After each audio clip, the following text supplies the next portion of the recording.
we will discuss about formation of images in plane mirror. So first one, when object is point source of light. So if we consider this PQ is a mirror, okay, and O is an object placed in this position, okay, so we can say that the rays of light starting from the point O travels in all directions, right? So two such rays are OA and OB, is not it? So these two incident ray will strike the mirror, is not it? So after striking, they will get reflected along AC and BD, is not it? So AC and BD are the reflected rays, is not it? Now if we extrapolate this A and B, these two lines, then they will meet at the point I, right? So we can say that I is the image of point object O, okay. So that means when the divergent beam formed by AC and BD reaches the I, then to the I it appears to come from the point I, right? So we can say that I is the image of the point object O, okay. And the second is when object is an extended source of light. So if we consider the figure 4.10 here, this is the plane mirror, okay, and the object is AB, it is a pencil, is not it? So in this case we shall consider the formation of images of points A and B, which are the ends of the extended object, that means this pencil, right?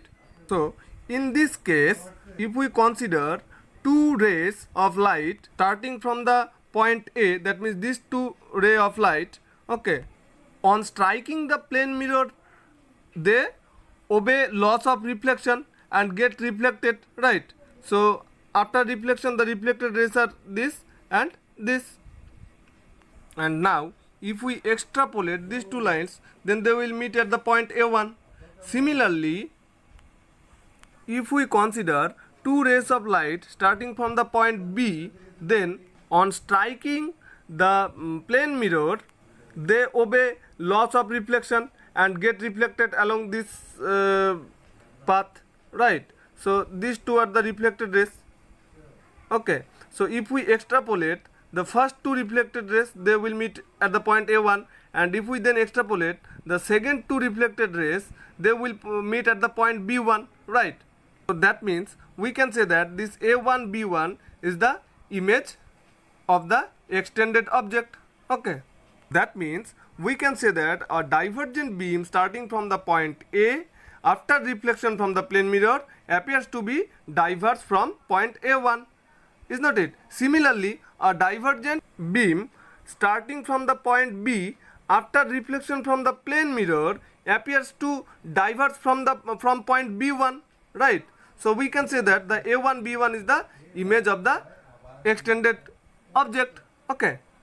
Now characteristics of image formed by a plane mirror. The first characteristic is image is virtual. That means the image cannot be taken on screen, okay. So what is actually a real image and what is a virtual image? So always remember that a real image is formed when rays converge, okay, whereas a virtual image is formed where rays only appear to be diverge, okay. And what is virtual image? That means virtual images are images that are formed in locations where light does not actually reach, okay. And the second point is image is of the same size as the object. Third one is image is formed as far behind the mirror as the object is in front of it, okay. So these are the characteristics of the image formed by a plane mirror, okay. And another characteristic is image is erect. So we will discuss about it later, okay. So now regular reflection. So what is regular reflection? When a parallel beam of light on striking some smooth and polished surface is reflected as a parallel beam of light, such a reflection is called regular reflection. So if we consider this figure 4.11, okay, we will observe that the incident rays are parallel to each other, right here, and after reflection the reflected rays also parallel to each other, is not it? So we can say that this is actually regular reflection, okay. And now what is irregular reflection? When a parallel beam of light on striking some rough surface is reflected in different directions, then such a reflection is called irregular reflection, okay. So if we consider this figure here, the incident rays are parallel to each other, is not it? these are the incident rays, but after striking the mirrors, the reflected rays are not parallel to each other in this case, is not it? So we can say that this is one kind of irregular reflection, right? So in case of regular reflection, the surface is smooth and polished, but in case of irregular reflection, the surface is rough surface. Okay. So we can say that the reflections which takes place from the walls, stones, trees, okay, so and other non-reflecting objects around you is diffused reflection. Diffused reflection means irregular reflection. Okay. Always remember that most of the things which we see are due to irregular reflection. Okay. Now reflecting periscope. So now reflecting periscope. Okay. So what is reflecting periscope? A reflecting periscope consists of a cardboard or wooden tube bent twice at right angles as shown in the figure. Okay. So and it is provided with two openings. Okay, this one is one opening and this one is another opening, is not it? So here two plane mirrors are fixed at the bend of tubes such that they make an angle of 45 degree with the frame of the tube. So this is one plane mirror and this is another plane mirror. Okay, so here when the rays of light from an object at higher level enter to the tube, they suffer two successive reflections, is not it? Here and here. Okay. So these are the incident rays. After reflection in this mirror, it will follow this path. That means the reflected rays will follow this path, and after that, after second reflection, it will follow. That means the reflected rays will follow this path. Okay. So the final image of the object is seen at the lower end of the periscope. Okay. But there is one problem with this kind of periscope. If any dust or moist things, that means if any dust or moisture deposits on the plane mirrors, then it will stop working, is not it? Okay. Now difference between real and virtual images, it is very important. Okay. So what is actually real image? So we know that now it can be taken on a screen, but a virtual image cannot be taken on a screen. Okay, the rays of light actually meet at a point after reflection. We know that actually meets in case of real image. We know that a real image is that image which is formed when the light rays coming from an object actually meet each other after reflection, is not it? But in case of virtual images are images that are formed in locations where light does not actually reach, is not it? So we know that the rays of light appear to meet at a point after reflection, is not it, in case of virtual image. Okay, so the third point is it is always inverted. Real image is always inverted. So what is inverted? So images which appear to be upside down are inverted image. Okay, and the virtual images are always erect. Okay, so what is erect actually? Erect images appear to be upright. Okay, so the differences between real and virtual images, it is very important one. Okay, now uses of plane mirrors. So the first one is they are used as looking glass. Second one, they are used by barbers to show the customer the backside of his head. We know that. So that means and third one is they are used for signaling. So we can say that there are many uses of plane mirrors. Okay, so read it in your home. And then primary colors.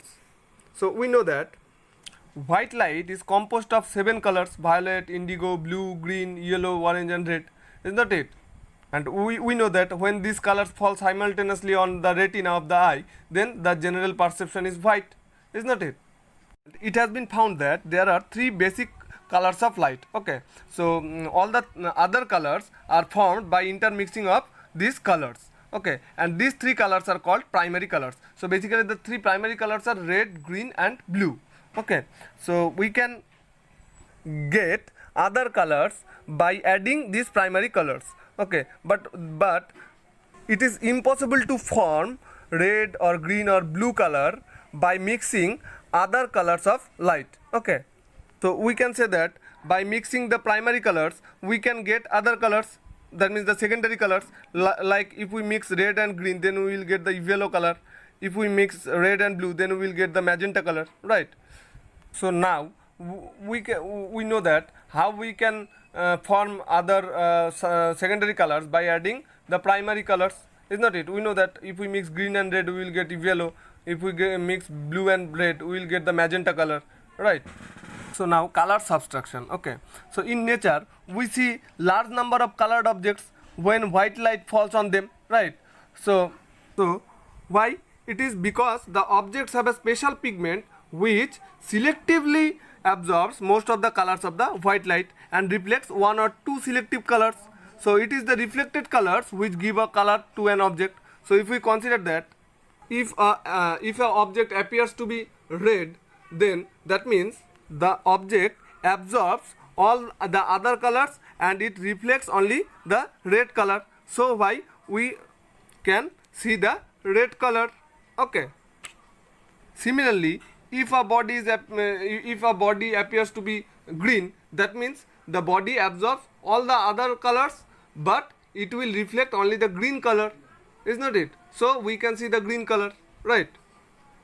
And if the body reflects none of the colors, that means if it absorbs all the colors, then what will happen? Then it appears to be black. Okay. And if the body reflects light of all colors, okay, then the body appears to be white. Okay. So what is color subtraction? The phenomenon due to which selective color reflection takes place from an object in the presence of white light is called color subtraction. So why milk appears white in white light? Because most of the colors of white light are reflected and hence the sensation in the eye is white. So a crow appears black in white light. Why? Because the pigments in its feather absorbs all the colors of white light and reflects none, is not it? So no color is received by our eye, so it appears to be black. Now a parrot appears green in white light. Why? Because the pigments in its feather absorbs all the colors of white light except green, is not it? And it will reflect the green color, is not it? So that means our eye can receive the reflected green color only, is not it? So that the parrot appears green. Clear? So in this way we can explain all kinds of colors seen in the white light in nature, right? So that's it for today. Thank you.